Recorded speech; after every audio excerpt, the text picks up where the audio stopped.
تحياتي، مساء الخير أعزائي المشاهدين. برنامج خاص آخر من المركز الكردي للدراسات للخوض في التطورات الأخيرة في كل من تركيا وسوريا. بيختلف بموضوع انسداد المسار. أنا اللي شايفه أنه لا، ما في انسداد، في خطوات متفق عليها. وهذا الشيء حكيت عنه بفيديو أيضا. هذه الخطوات هي في الأصل متسلسلة وتسير وفق خارطة طريق معروفة.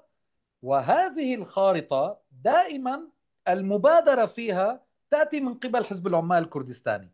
لماذا؟ لأنه ببساطة لا يمكننا أن نسوي بين الطرفين من حيث الحجم والتأثير والقوة، وأيضا الحاجة إلى تبرير خطوتها.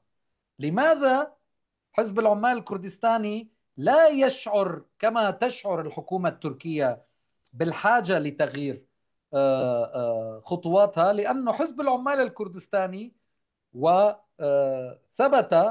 بعد قليل سأتطرق إلى المقابلة بأنه يطرح اليوم ذات الطروحات التي كان يتحدث بها ويتمسك بها من التسعينات.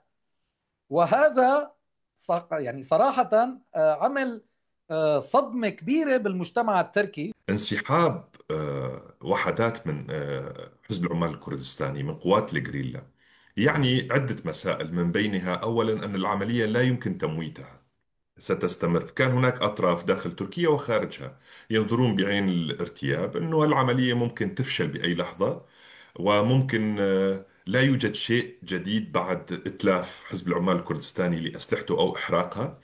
وبالتالي نحن عم نحكي عن لجان برلمانية يعني تناقش في المستوى السياسي، أما في الوضع العملي لا يوجد أي تغيرات. هذه العملية قلبت المعادلة مرة أخرى.